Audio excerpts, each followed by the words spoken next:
Segura aí, gente, então, o café. Vai lá, Túlio. Olha, Marcos, falando um pouco de geopolítica e geoeconomia, mais ligado ao café. Nós sabemos que, infelizmente, o governo não tem conseguido sucesso na abertura dessas negociações, tanto o setor do café, você mesmo hoje está dizendo isso, o setor da carne, e eu acredito muito que pela posição político-ideológica brasileira. É pior o governo negociar com os Estados Unidos porque fatalmente entra o componente político-ideológico, né? O Donald Trump já disse que quer que o Brasil pare de comprar óleo diesel da Rússia, quer que o Brasil abandone as pautas dos BRICS. Será que o governo brasileiro tem condição e está preparado para discutir isso? Então, me parece que essa poluição, ela causa aí um problema nas negociações, né? Por isso que a gente insiste aqui na negociação setorial. E falando da negociação setorial, aquela que procura deixar de lado a questão político-ideológica, nós temos alguns argumentos geopolíticos e geoeconômicos. Queria que você confirmasse ou não. Por exemplo, a China, nós estamos indo para os braços da China, né? A China já anunciou que quer absorver essa produção brasileira. E isso certamente deve incomodar os Estados Unidos. Então eu te pergunto, isso incomodaria os Estados Unidos? Isso seria um argumento bom para levar os Estados Unidos? E realmente a China consegue absorver a produção brasileira como substituição, como alternativa aos nossos produtores? Bom, Túlio, com certeza nós temos o que fazer uma análise bem aprofundada em relação aos pontos que você coloca aqui. Na negociação dos governos, a gente entende que certos quesitos são realmente negociáveis, né? Como a gente diz que a gente viu muitos líderes indo conversar com o Trump, para o presidente Trump, vimos reuniões difíceis, mas se você analisar no final do dia, né, talvez o que o líder queria ele tenha conseguido, apesar dos desgastes que ali aconteceram. O México tem uma ideologia diferente e evolui. O Canadá também tem uma ideologia, de certa forma, não extremamente diferente, mas tem pensamentos diferentes. A Índia eu sei que é mais sensível, mas acontecendo algumas coisas com a Indonésia, com o Vietnã, então, e Vietnã é um país comunista, né? Então, eu acredito que apesar das diferenças, abrir o canal de diálogo ele é muito fundamental e você vai passar por aborrecimentos. É parte do negócio, né? A pessoa que ser o líder de um país, ela vai ter que passar por situações difíceis, né? É parte do desafio do próprio cargo. Agora, a gente entende também que tem outras contrapartidas, né? As discussões dos minerais raros, que é importante para nós, porque a gente não tem uma indústria hoje pujante para extrair, e a gente precisa de parceiros para isso, né? Não é uma questão de soberania isso, é uma questão de inteligência de mercado.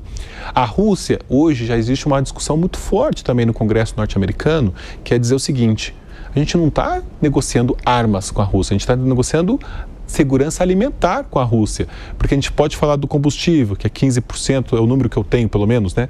O combustível ainda existem outras alternativas. O fertilizante, que é mais sensível, porque as fontes potássicas, né, cerca de 30% de que a gente importa de fertilizantes vem da Rússia.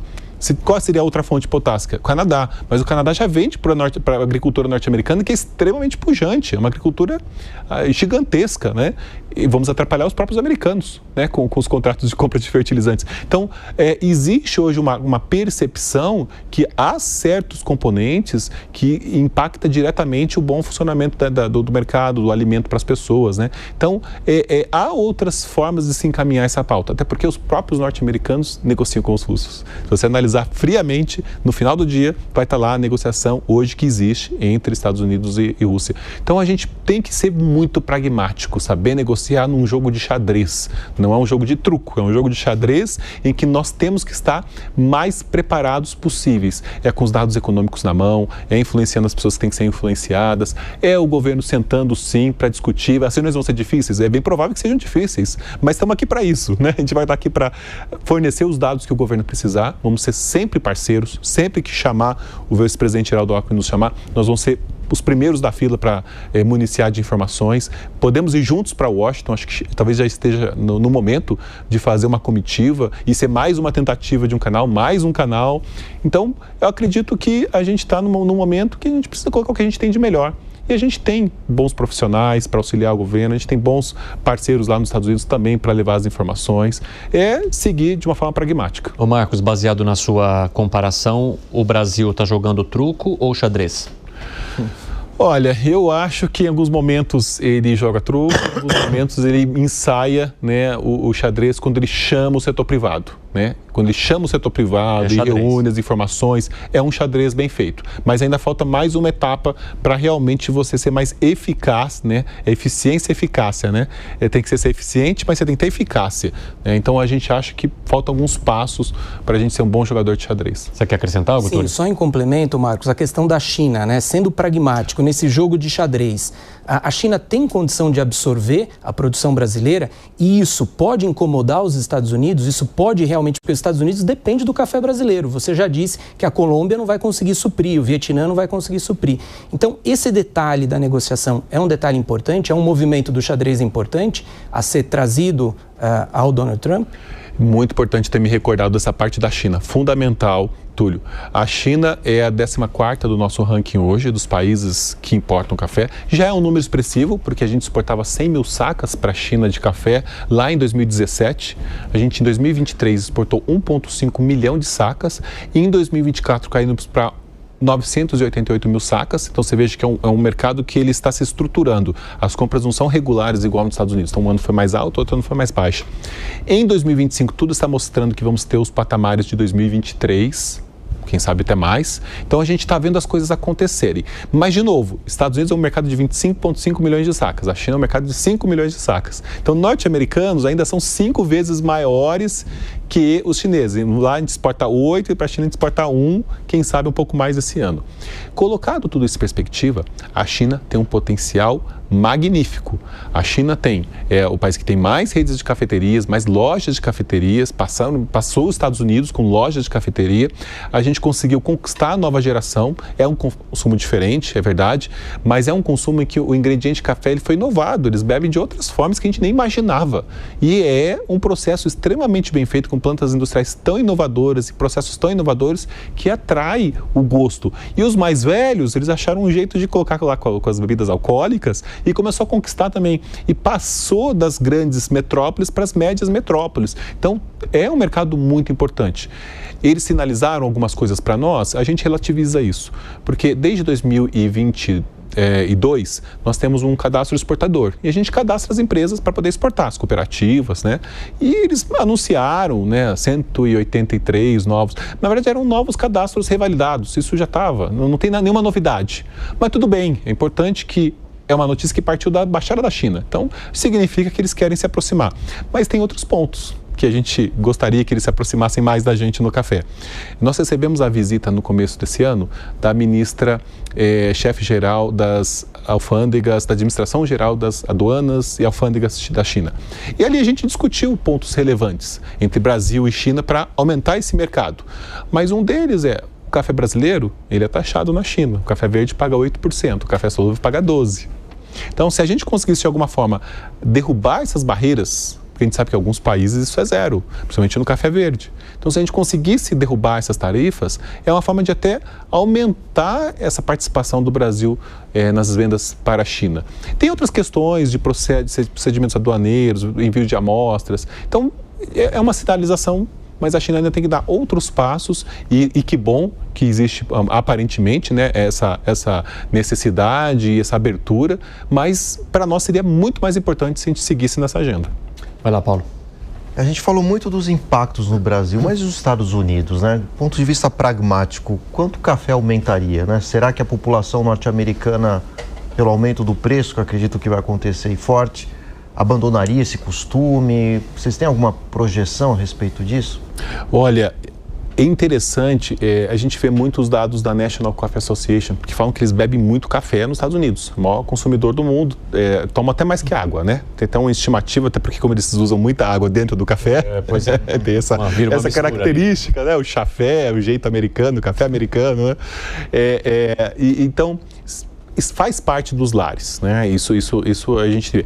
E o café reina absoluto quando a gente compara com os outros tipos de bebidas. Os sucos, por exemplo, e bebidas alcoólicas e refrigerantes, eles estão num patamar bem mais baixo. E o índice de penetração de café tem aumentado. A gente teve um auge até 2019, alguns problemas ali na pandemia, depois voltou a subir novamente, né? Quando bate 76%. Vocês vão se lembrar aqui da polêmica dos preços dos ovos lá nos Estados Unidos, que gerou polêmica nacional. 10% da população norte-americana comeu ovo no dia anterior. 76% tomou café no dia anterior. Então, você vê que, no caso de impactos, é muito maior para o café. E como migrar? O índice de penetração é muito mais baixo. Do suco, se não me engano, estava em 22%. Então, veja que o norte-americano, ele pode consumir menos, mas vai ficar mais caro para ele, né? É um produto que, economicamente fala, inelástico. Mas eu acho que o café é inelástico até certo ponto, porque a gente viu na pandemia, quando a gente sobe o custo, tem alguma redução. Não dá para dizer que é sempre inelástico. Ele é inelástico dentro de certos parâmetros, em que aumenta o custo e você mantém o nível de demanda. Então, a gente acha que isso tem certos limites. O que pode acontecer, é que eu estava tentando até refletir sobre. O consumidor americano, ele viu o café a R$ 4,30 na Bolsa de Nova York entre janeiro e maio desse ano. Foi para 2,70, porque não se sabia qual seria o tamanho da safra do Brasil, houve talvez um otimismo, o USDA reportou números muito expressivos para a safra no final do ano, potenciais enormes para o ano que vem, o mercado foi lá para 2,70. Agora, com o Brasil colhido a safra, praticamente já encerrada, né, praticamente tudo feito, a gente vendo o que aconteceu no Brasil, mais receios com as próprias tarifas, isso aí já está em 13,20, a gente não sabe exatamente que caminho vai tomar. Agora, 13,20 também é diferente de quase 4,30. Então é bem provável que o norte-americano acabe vendo o café, na prática, com o custo maior do café brasileiro, nos patamares que ele já viu. Então não seria também fora da realidade que ele já conviveu. Então é mais ou menos isso que a gente tem que ver para saber qual vai ser o efetivo impacto. Se o café seguir numa alta, aí eu acho que ele vai se assustar mais. Se ele ficar nos patamares atuais, o café vai acabar atingindo um patamar que ele já viu e não faz muito tempo. Só fazendo um complemento, claro. Eu tenho um colega meu que é sociólogo, dá aula nos Estados Unidos, e ele esteve no Brasil agora em finalzinho de julho, e ele estava comentando comigo que alguns intelectuais têm comentado que há um risco de queda da produtividade nos Estados Unidos no sentido geral, já que o café também é tomado como estimulante. Então, esse seria um impacto indireto, né, de um aumento absurdo do preço do café, né? Só um comentário interessante. Eu achei muito bom esse comentário. Os intelectuais, o pessoal que gosta de treinar nas academias, né, porque quer tomar uma coisa mais natural, né, em vez de tomar um pré-treino que é cheio de coisas ali, toma um cafezinho, cafeína, uma coisa tão boa, né? Então, eu acho que vai ter mais gente sedentária, a pesquisa científica indo mais devagar. Tá aí mais um argumento para levar na mala. Boa, eu vou levar esse argumento na mala, viu?